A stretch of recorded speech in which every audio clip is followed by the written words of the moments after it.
Hi, and good evening. Welcome to Community Homework's virtual class this evening on Common Door Repairs, Part 1. My name is Jean, and I work at Community Homeworks, so we are all virtual at this point in time, so you are in my living room. I'd like to welcome folks from Building Blocks tonight who might be joining us, hopefully live, and if not, at a later date. If at any time any of you watching have a question in your live this evening, please put it down in the chat portion and we will try to answer your question. If you have a question and you're watching this later on, please contact us. Our email address will appear across the bottom of the screen. It's communityhomeworks.org or education@communityhomeworks.org, and we'd be glad to help you answer your questions if we can. We are a nonprofit organization and do rely on grants and donations. If at any time you feel you can help keep us going, the information of how to donate will also be going across the bottom of your screen. Again, tonight, this is part 1. It is normally a 2-hour class, and we have broken it into 2 one-hour portions. Our instructor tonight is Lee Taylor, who is a Habitat building supervisor. He is being filmed by his wife, Lori. Thank you, Lori. You're welcome. And we will be focusing tonight on just part of our Common Door Repairs class, basically talking about locks and adjustments and hinges. And Lee, it's all yours. Tell us how to work on our doors, please. All right, thanks, Jean. Yeah, so this is door repair, like Jean said, this is normally a 2-hour class, so it is going to be busted down. And again, like Jean said, if you have questions, please put them down, and I'll try to answer them as much as possible. This class overlaps quite a bit into our other class, it's home safety and security. So some of the items that I may touch on because it's explained a lot more in that other class, and that's part of what we're trying to show here, how one thing is overlaid onto another and overlaid onto another, and how one thing can affect multiple things in your home. But so tonight, instead of door repair, we're going to start with the lock sets. I do have one thing to ask. If people are watching, we're going to be concentrating on, in a sense, modern lock sets. And what I mean by that is, like something you'd see something like this. Not so much, but we could, if we needed to, as far as like the old style lock sets. So I'm going to be concentrating on the modern ones. If somebody out there really does want to get into these a little bit more, I can try to do that. But we'll start with our standard modern lock set. So, going on here. Well, a lot of what I'm talking about is applicable for interior doors or exterior doors. Our prop is an exterior door, but this is all transferable to an interior door or anything like that. So lock sets are basically similar, and we'll go over the differences in them.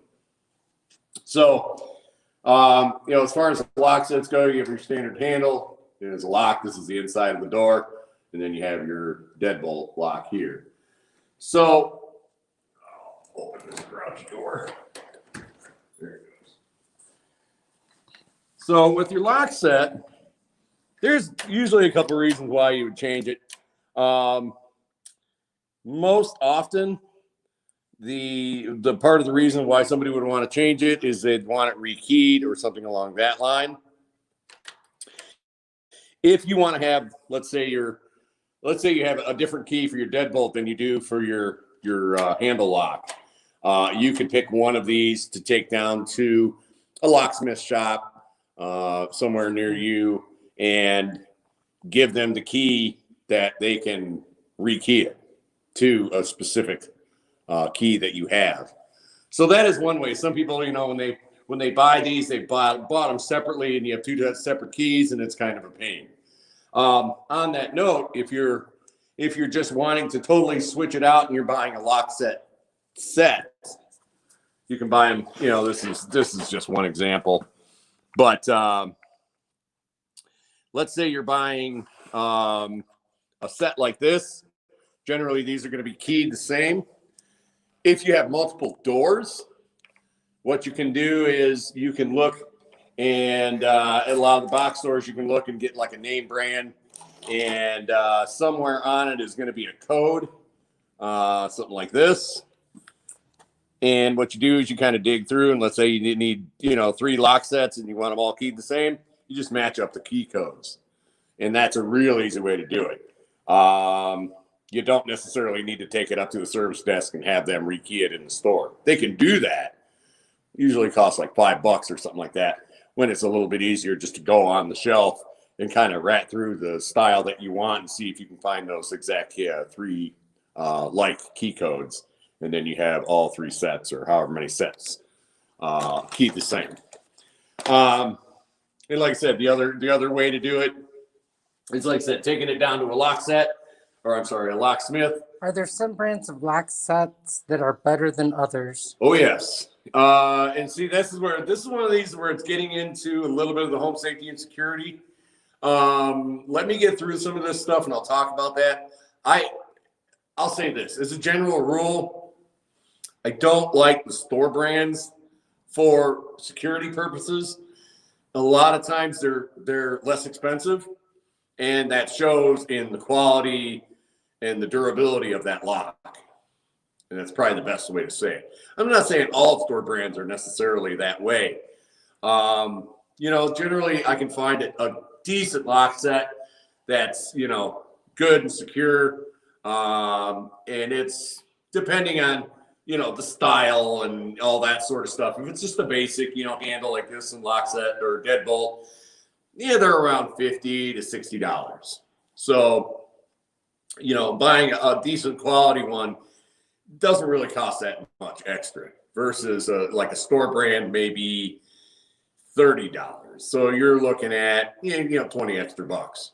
But when you look at, longevity, security, and all that sort of stuff, sometimes that $20 is worth it. And like I said, we'll get into that a little bit more also. So talked about rekeying them. A couple of ways you can either find key to like lock sets or have them taken in and have one of them changed out, or have it done, at a locksmith shop. Or if you buy a new set, the stores a lot of times will rekey them to a certain key for a price. All right, so we're going to talk about what you need to do to be able to change a lock set. And as we're pulling it apart, I'm going to talk about the different types. So we're going to start with the deadbolt. So when I say we'll throw that deadbolt, all I mean is that, the door's open and you throw that toggle on the inside, pushing that cylinder out. And this is so you can access these 2 screws here. So I'm going to, sorry, I got to use my foot. So what I do is I'm going to take these screws out, and these are going to be relatively long machine thread screws. And just a simple hand screwdriver, Phillips, number 2 Phillips is going to be what you want. If you don't know what a number 2 is versus a number 1 or a number 3, you need to take our hand tools class. So this is, I'm taking these long screws out. Normally, if I'm doing this, and let's say I'm doing this where I'm going to be putting it back on, I'm going to have like a little magnetic tray, really handy. You can find them all over the place. They kind of look like an ashtray. They got a big magnet on the bottom. It's really nice to be able to keep these small items from dropping and getting lost. Either that or you throw them in a cup or something like that. But so you unscrew these. There it goes. Now I have these 2 long screws. These are, like I said, machine thread, real fine thread. So again, I'm on the inside of the door, the interior side of the door. I'm going to pull this off. This is the throw. Then on the outside, I can open this guy up. This is the keyed side. I'm going to be able to pull this off and set this stuff off to the side. So I'm going to set this stuff over here. So that's one part of the deadbolt. Second part of the deadbolt is this latch part in here. Now, this is held on by two small screws on the edge of this door frame. I'll take these out.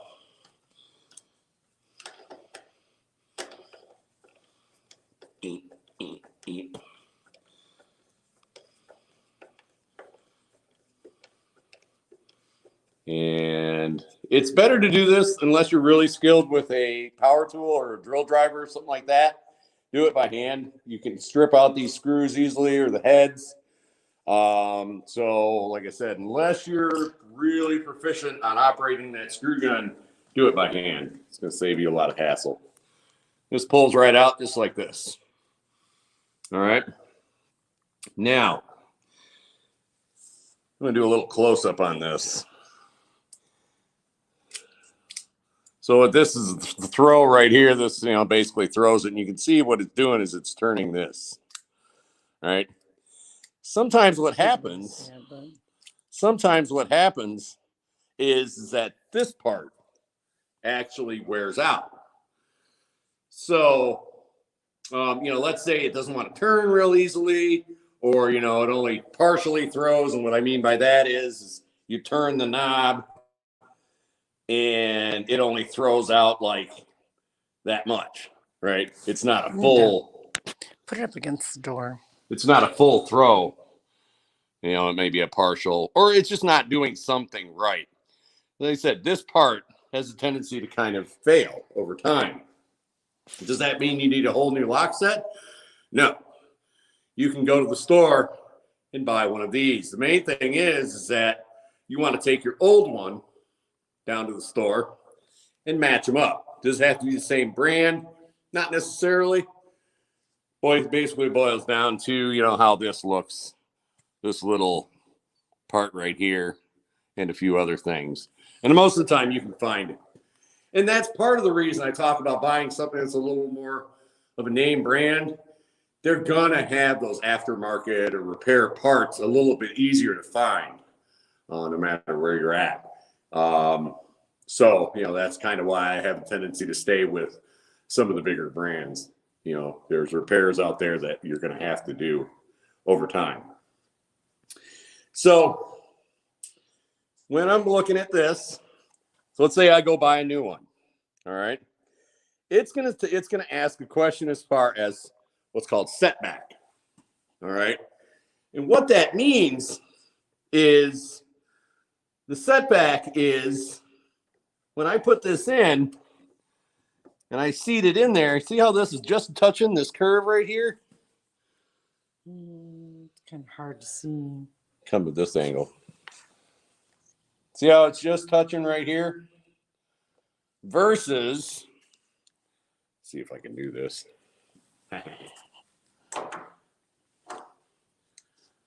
So there's two different setbacks as far as how long or short this unit is. So this one's set on the long. What I'm going to do here, try not to stab my hand. I'm going to poke. Yeah, sure, I'm going to poke. There it goes. It's set on the short. So what it is, see, I can move this to the short. It was on the shorter one or the long one. Now, how do you know if it's right? I'll show you a real easy way. If you put it in and it's hitting here, but it's still leaving this gap like that, it's too long, obviously. So then you can adjust it. And like I said, there's a lot of different ways that these can be adjusted depending on the style and the brand. Most of the time, the instructions are going to be there. This one is, I press this one or whatever and slide it. to be able to adjust that length of it. So you go, you find that piece, and then you say, all right, what's my setback? You set it so that it's correct. And again, like I said, the easiest way is to throw it in there. And if it's not slamming in there and it's fully set in on the edge of your door, it's not sticking out like that, it's good. The other thing I'm going to look at is, and this one's going to be really hard to see. I don't know if you can see that or not. It has an arrow that says up. Oh, you can kind of see it. I don't know if you can see that. Yeah, the good old. We'd normally pass these around, but there is an up and a down position. So somewhere on this is going to be, it's going to say top, or it's going to have an arrow, or it's going to say up, something like that. What the referencing is to the upper half of the door. You want to put that in the correct way. So I mess with my setback. I make sure I'm putting it in where in this one it's saying up, facing up like this. I'm good. The other slight difference that you might have when you're buying one of these, and I'm going to see if I can see one, is it's called a radius curve. So this one here has a slight radius on the corners versus a square one. All right. And this is a small detail, but it can become a problem. So let's say you have and this is not right. I mean, you can have differences on this. So this is the lower lock. But let's say you have a squared off hole. See how that doesn't want to fit in there? Because they have a squared off back. So sometimes when you buy these, there may be extra covers on there. One with a radius, maybe one with a square. And there's a way to be able to get in there and pop that off. It's kind of a pain. I personally kind of look and find one that has the same radius. Does it mean that you can't, change a tight radius like this to a squared off one if you want? Yeah, that's possible. And what you would do in that case is again, this is not the right one, but I'm going to use it as demonstration purposes. So I'm going to put it in there like this. I'm going to get a pencil and square off those corners. And then now I can see, pencil mark, and I can get out a utility knife. I'm not going to actually do it. I'm going to get out a utility knife and kind of clean up, cut down in. Then I'm going to get my chisel and get up there and clean it off to the same depth that it is, so that when this sits in there, it's sitting flush. And that's the other way to kind of look at it. Is it right?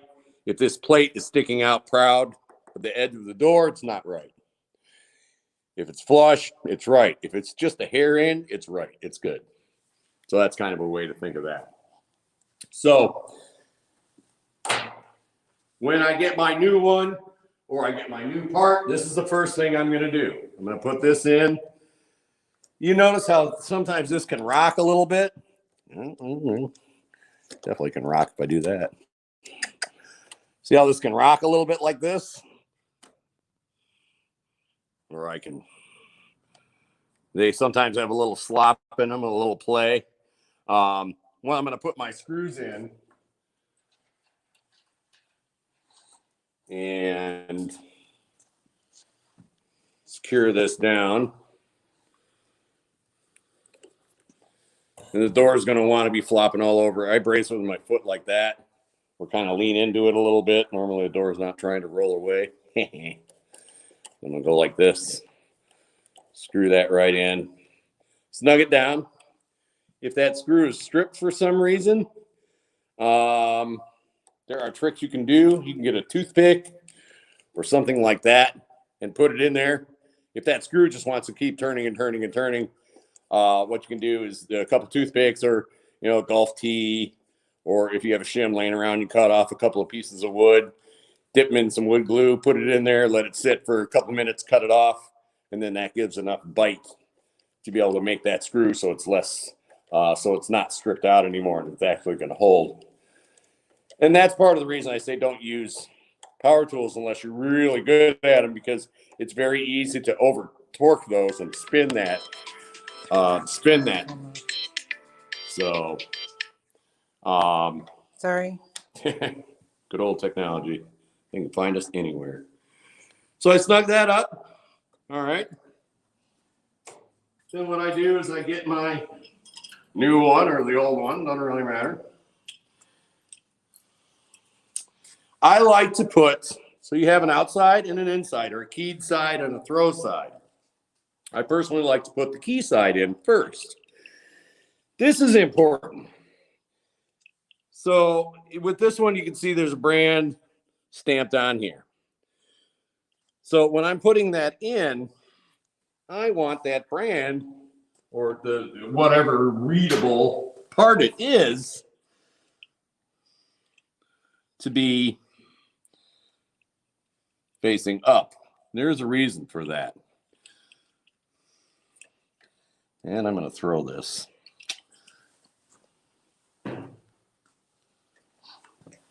That's the other thing I didn't do. Oh, sure. I'm not going to do this. It's not going to do it. So I'm going to put that in. And the reason I do that is,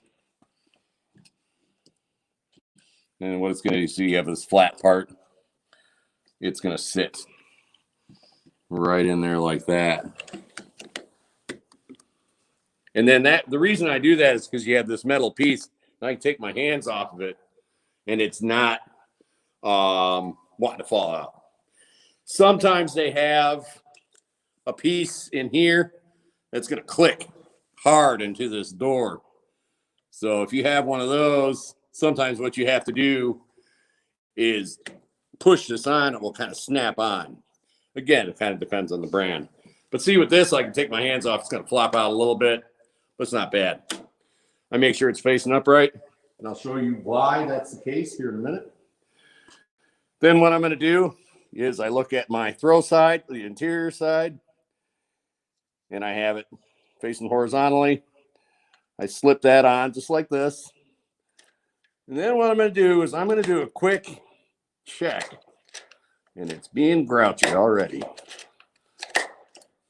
I'm going to do a quick check of how that operates. And that thing is acting up already.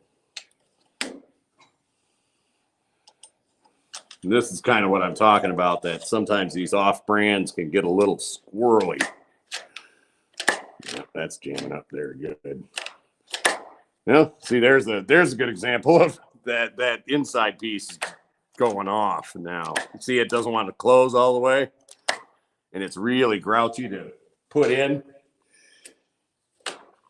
What I'm going to try now is I'm going to see if putting it in the vertical position makes a difference. Sometimes it does.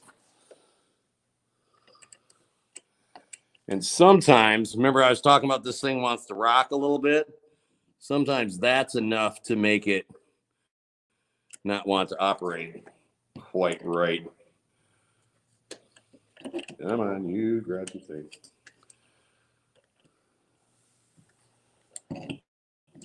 Yeah, definitely have your reading glasses on. There it goes.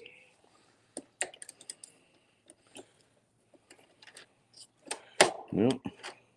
Oh, that thing failed on us right in the middle of class. How nice is that? Yeehaw. All right. Cheap brands. Let's see. I'm going to put that in like this. I'm going to spin this. The reason I'm spinning this is I want to be able to line up those screws like we pulled out before. So what I'm going to do. Normally, if it didn't work, you wouldn't do Normally, this. if it doesn't work, you're not going to reinstall it, but we're not going to be getting into that. See, and this is showing one of those things of how these things, these inner throws can be thrown off. There's nothing wrong with these. It's just this. So what I'm going to do is by hand, and this is really a feel thing.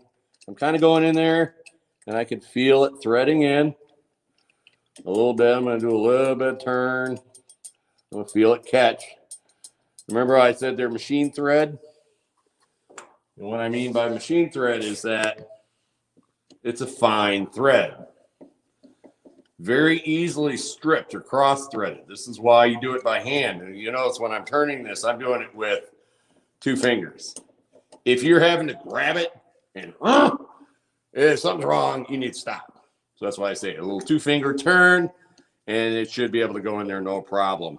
I don't over tighten the first one that I put in. I want a little bit of play in it. Thank you. Because when it comes time for this second one, again, you can't see what you need to do, but see how I can kind of wiggle this thing around a little bit to get it seated in? I can feel it seat in a little bit. I can turn it with my fingers, just a couple of turns.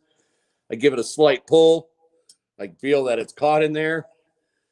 And now what I can do is finish tighten this up. Now, one thing that may happen occasionally is this whole thing may want to slip down. What that's doing is putting pressure on this. It's cocking the inner mechanism. So sometimes if it's wanting to do that, I may have to lift up on the whole lock set a little bit to kind of straighten it out. So it's at a 90 degree to the door. It's not tilted down like this. And I'm going to go ahead. 6:30. I'm going to go ahead and snug that guy up. Just like that. I'm going to snug up this side. I'm going to snug up this side. When I say snug, you're not reefing down on it. You're snugging it. You want to over tighten it. Again, back to some of the cheaper brands, I've seen it where you can actually bend this plate if you over tighten it. The other thing is that see, being grouchy now, it doesn't want to close all the way. So I turn it. Again, I call it 2-finger turn. You should be able to turn it no problem with 2 fingers. It shouldn't want to catch and be janky, which this one is doing. So I know something's wrong with this. This is how we put it on, though. So in that case, if that were the problem, and it was a brand new lock set, I'd take it back and say there's something not right with this. Now, why did I talk about putting this in the correct way? So when you have, let's say you're on the outside and you go to lock your key and you want to throw that bolt, you're going to turn the key clockwise, correct? In this position. If it's upside down, you'll have to turn it counterclockwise to throw out. And if it's upside down, that's what happens. So that's why I was talking about this front being right side right. That's also a pretty common problem. So the correct way is when you put your key in, you're turning it clockwise to lock it. You're turning it counterclockwise to unlock it. So that's part of the reasoning of why you want to put it in that certain way. So that's the deadbolt. So your lock set down here, this is all real similar. Again, you're going to start. Your screws are always on the inside. I shouldn't have to say that, but your screws are always on the inside. I've seen some people where they put it on backwards. If you have a screwdriver, you can break in. That's not good. So, and again, it depends on the style of the door knob. Now, sometimes, this one doesn't have it, but sometimes there's a little pin or something like that you can push on this and be able to pull this handle off to be able to access these screws a little bit easier. This door is not that way. So this is why I like to have a longer number 2 Phillips. And what I'm going to do is I'm going to put it at an angle like this. See how I'm cocked a little bit like that. I'm going to keep pressure on it. And by hand, I'm just going to turn it. And these are going to be the same exact kind of machine threaded screws as the deadbolt. So I do one side, then I do the other. And it may not look like you're doing anything until you go to the back side and you realize that it's just pushing out the back side. So I'm going to unscrew these. Come on. They're not as long as your deadbolt screws. They're still a machine thread. Oh. Go like that. Put them in my magnetic tray. I'm going to pull that one off. Again, the inside doesn't have really anything in it. The outside one has this part. So I always take off the inside first. Then the outside, I'm going to pull that outside off. And you have the spots. This is where the screws are accepted in. This is what actually turns that handle or turns this latch. Set these down over here. Then just like your deadbolt, you have your latch. Unscrew that. And again, it's usually this latch is what fails over time because they're meant to, open and close and all this sort of thing. And they just give out after time. So again, if your lock set is not working properly, or you turn the handle and it stays stuck in, something like that, or just don't want to latch anymore, you can go and you can get one of these guys from the store. A couple of varieties out there. I want to show you these. And this is an easy way to look at it. I'm going to talk about interior versus exterior first. So an exterior door latch has this second piece. All right, they call it like an anti-pick.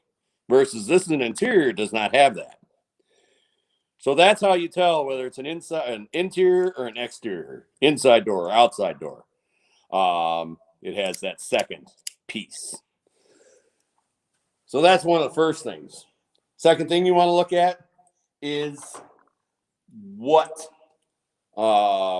style the lock set is. And when I'm talking about that, this one has a square, and you can see this one has a square. All right. So it's going to fit. It's going to fit right in just like that and be able to turn that mechanism and be able to turn that throw. Versus, let's say this guy. Now this is an interior, but it's got like a half moon crescent shape. More suitable for something like this that has that half moon crescent. And I can push that in and that works. So there's a couple of different varieties out there. So we talked about the interior, the exterior. You have the back set also. So in this case here, your two back sets are 2 3/8. That's the shorter version. And then I should know these numbers. 2 3/4 is the longer. So how do you do this? With the deadbolt, the whole thing grew. But this one doesn't necessarily. So there's a couple of ways with this. So what I'm going to do is I'm going to get my new one. I'm going to put it in. And I'm going to say, all right, is this part in the center of this opening? Let's say it wasn't. Or let's say this drill is actually drilled a little bit deeper into the door. What I can do with that is I can pull this over. It can be a little bit of a bear sometimes. I could pull this thing over into this slot, making it longer in a sense. See, I can get my screwdriver and pull that over. I can do this for my 2 3/8. Boy, my eyesight's going. 2 3/8 versus 2 3/4. So that's how you adjust this particular one. You might have one like this that has this little pin right here, and I can lift that up and actually move this thing over to my longer throw versus my shorter throw. So you have an adjustable latch. Sometimes the latches aren't necessarily adjustable. This is where if you get one that's not adjustable, you're going to need to know that depth. This is why bringing the old one is really critical. It's just going to save you another trip to the store. So adjustable latches are what you want. So in this sense, I get my new lock set. I set my setback to what I need I've looked at this, just like we talked about in the deadbolt. It's the same radius, all that good stuff. I'm going to put my new one in. This is important. Depends on how the door closes. So you can see this part, this curved part. The easiest way to say it is the curved part always faces the door frame. That's about the easiest way to say it. I'm going to put that in, the curved part. Get my screws, put this in. I make sure my setback is correct. This is in the center here. Good there. I'll grab my screws. Set this guy in. Again, I'm doing this by hand, so I'm not stripping anything out. If this is throwing you off as far as not knowing if you got it right, you can shut it. Just be prepared that you're going to have some means to be able to unlock it. A lot of times I see people throw this. They'll go ahead and they'll say, I want to check this to make sure. And they'll go like this and it latches. And then they can't figure out how to get it unlatched. There's the trick. If that happens to you, you can always grab the other part of your door and even just stick it in there temporarily and turn it, and it will pull that. If it's on backwards, it's going to hit your strike.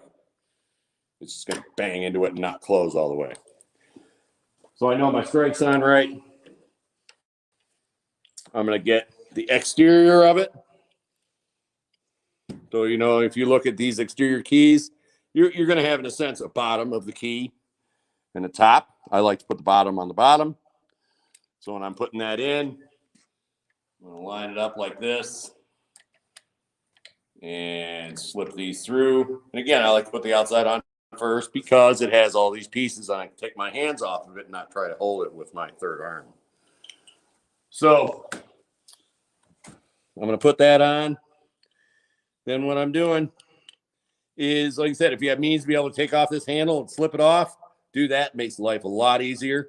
If not, well, what you need to do is line it up. So in this one here, we have a square shaft. I'm going to line that up, and I want to show you what happens. This is real common. It doesn't want to go in.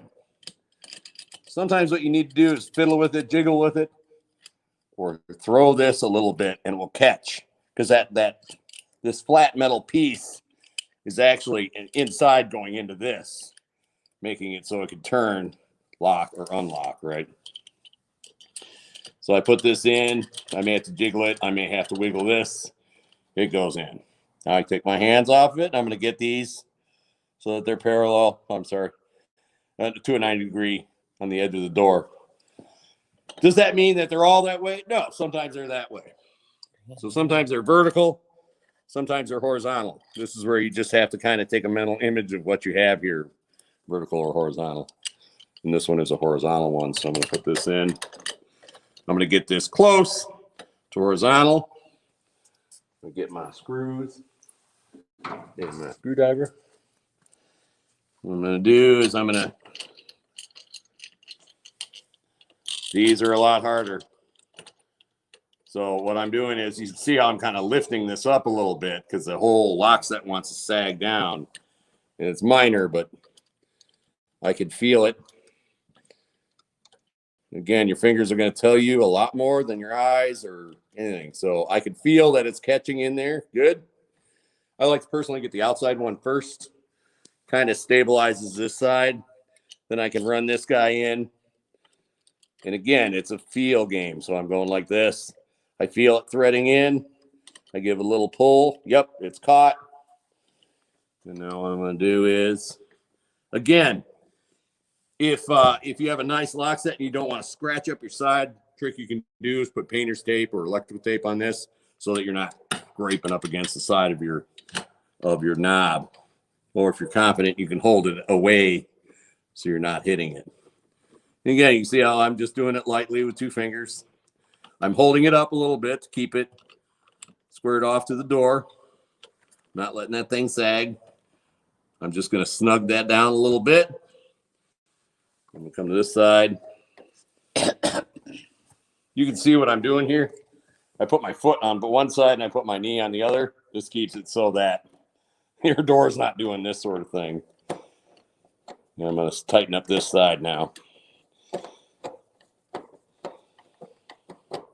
And again, for now, at first, I just snug them down. Just snug down a little bit. Oh, don't over tighten them, not yet. I never Well, over tighten. yeah, never over tighten. What I want to do now is I want to look on the back side, make sure there's not a gap. If there's a gap, that usually means something went wrong and you have to back everything out and kind of redo it. What I do for a test is I turn the handle and I let it go. If I turn this handle and that throw stays stuck inside, what it means is that one of these two screws is either too loose or too tight. And what's happening is that it's putting tension on this and reefing it sideways. And it's not letting this throw. So I do that simple test. If it pops out, good. If it doesn't, then what I'm going to do is go back and do a little bit of tighten and loosen just a little bit. If it's working good, I'm going to do, a little quarter turn on each side just to snug it up. I'm going to lift on it like this to make sure it's not loose. And this is one of those things of maintenance. The more the lock set's used, the more often it's going to, those screws are going to loosen up just a little bit. And that lock set's going to be flopping up and down. Screwdriver fixes that. Just go up to it, snug them down, do that quick test. Good shape. That's changing your lock set out. It's really not too difficult. I would probably say that the first time you put a lock set in, and I say lock set being a deadbolt and your bottom lock set, the first time I'd give yourself about a good hour. You get proficient in it, you can do it pretty quick. But I'd say about an hour. Most time you can do it quicker than that, but set that time aside for that. I like the new lock set that allows you to use your old keys to rekey the lock. Yep, I'm going to get into that one there. So there are lock sets out there that I'm not going to throw brand names out, but I will. Kwikset I know is one that does this, where with the deadbolt, it's got a little thing on the inside, or I'm sorry, on the outside part. It's like a little slot, and it comes with this key, and you stick it in there, and then you slide in the key that you want, and you do a series of turns and whatnot, and it will rekey that. You have to have the original key to be able to rekey them. That's a safety feature. If you don't have that, generally it's impossible to do a home rekey type thing. The reason is that if they didn't do that, anybody could come up with that key that you can get in a lock set and stick whatever key they want in there and change the lock. So you have to have the original key. So if you've lost the key or something like that, nope, something like that's not going to work. If you have the old key and you want to change it, yes, that will work. And they're nice. We use those on our construction sites, and I can take them to a warehouse and rekey them in about 2 minutes. Real easy to do. Again, with the whole security and deadbolts and all different types, we really get into that home safety and security. There's a lot more to this that we'll get into with that. So that's changing out your lock set, a modern lock set.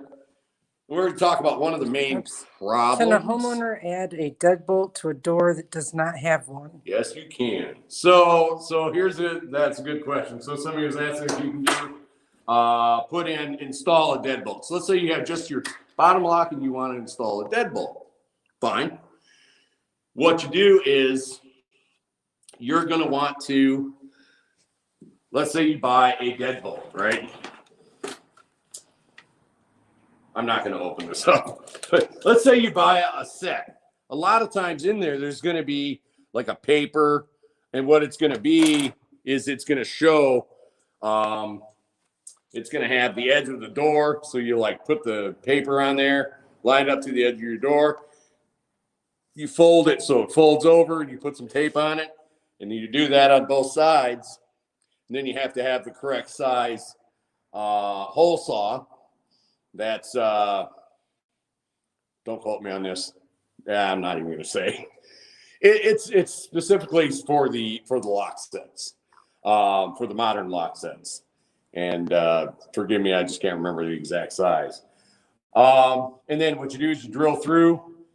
When you're doing something like that, it's possible to do. The biggest thing is when you're running your drill driver, you want to be nice and level. This is where we talk about in power tools class. One of the little features that some of them have is a little level bubble on top, so that when you're holding it, if you're out of level like this or you're out of level like that, it's going to show you. If you don't have that one, get a torpedo level and strap it onto the top, and that can make it so that you're level this way. The other thing is, so you have to think about this. You have to think about this too, whether you're turning one way or the other. So you want to be a good 90 at the door and level this way. You're that. You drill through.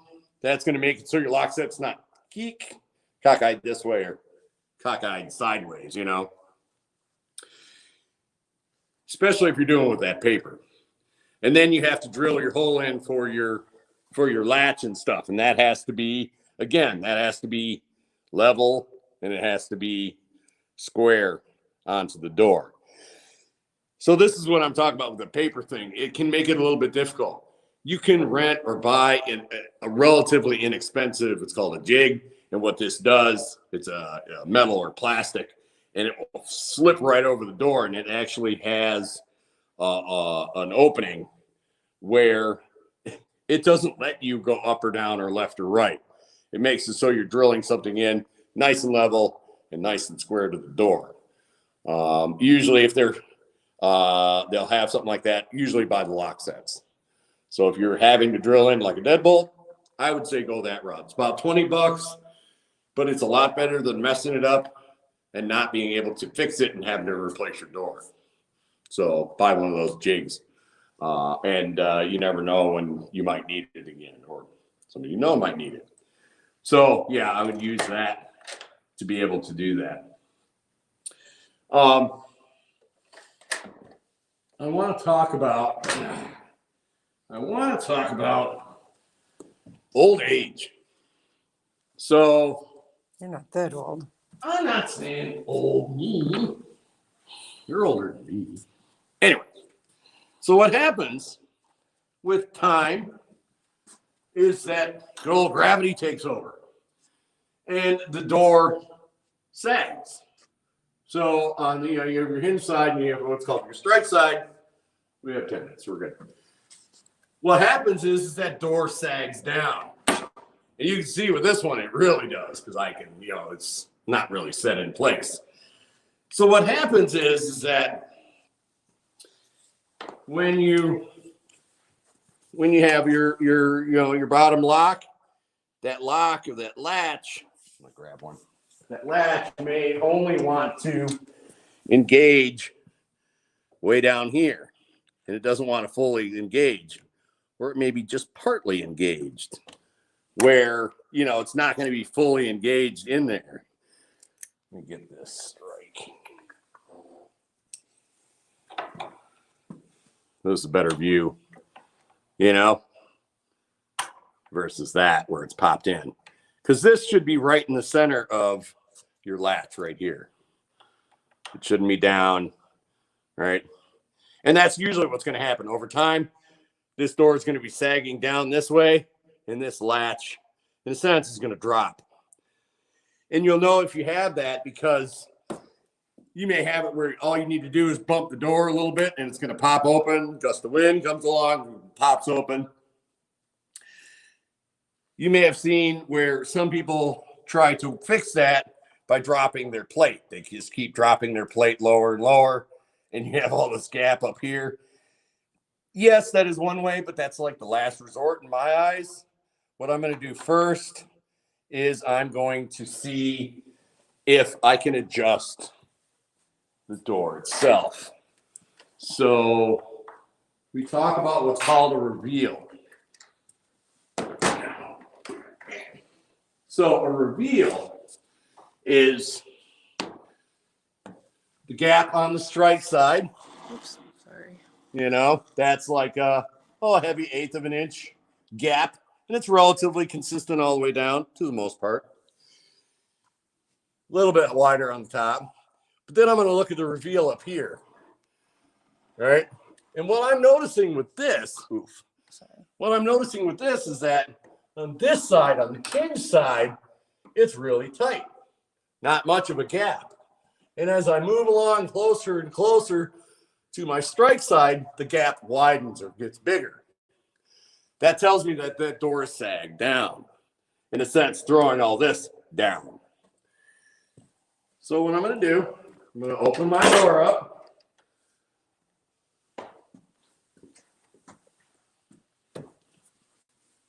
And I'm going to go to this top screw.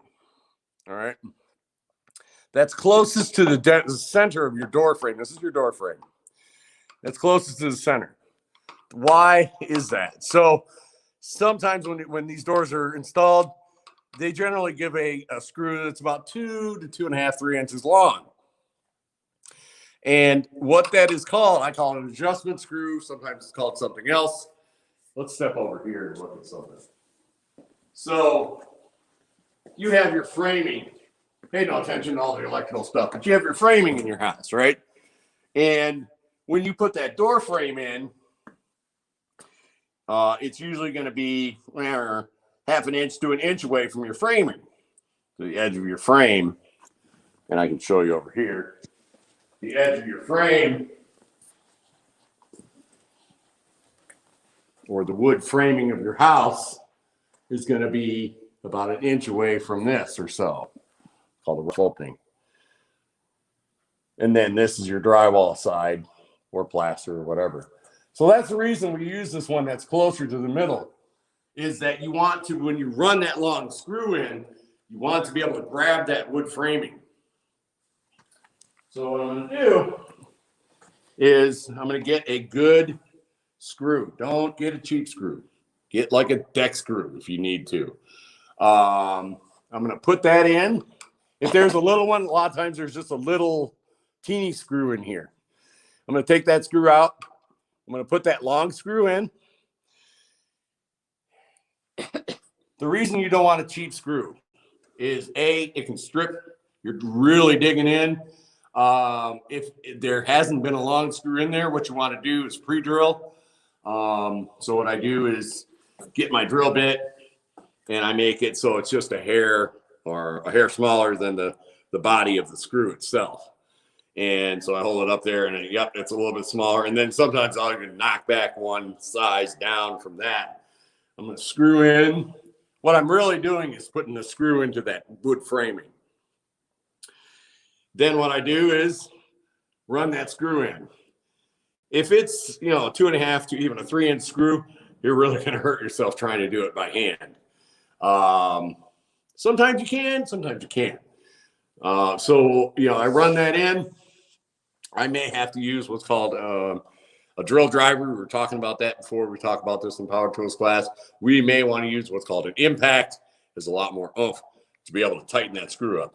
But what's happening is that as I'm tightening that screw, I'm getting this whole frame and racking it back up. And I'll show you more what I'm talking about. I'll be right back. Maybe I'll be right back.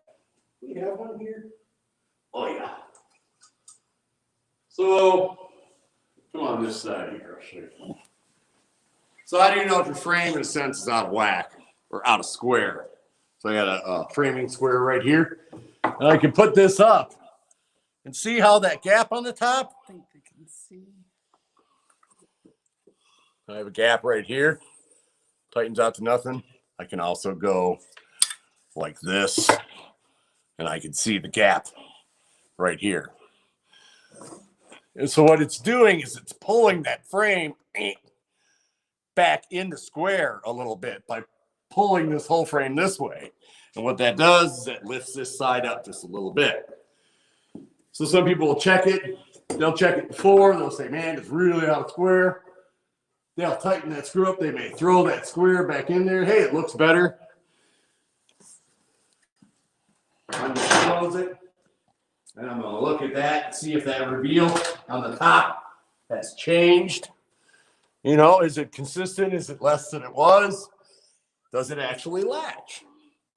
So, you know, a lot of times, you know, by tightening that screw, it's going to actually rack that frame back into square.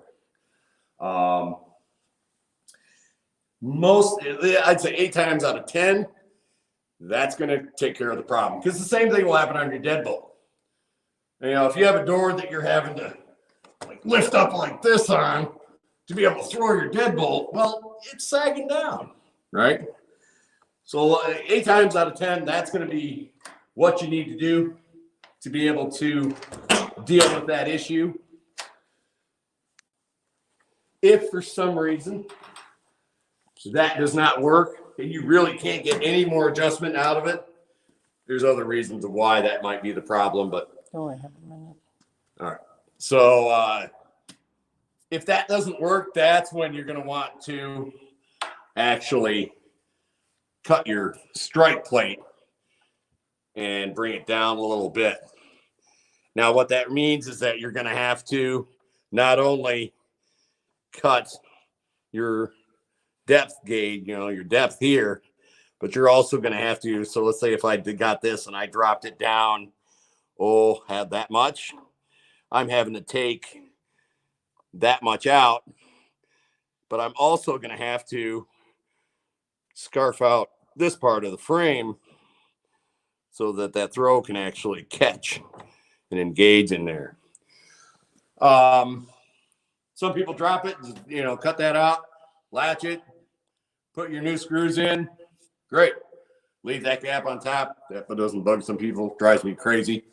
So, you know, by dropping it, sometimes it's more involved. Your time is up.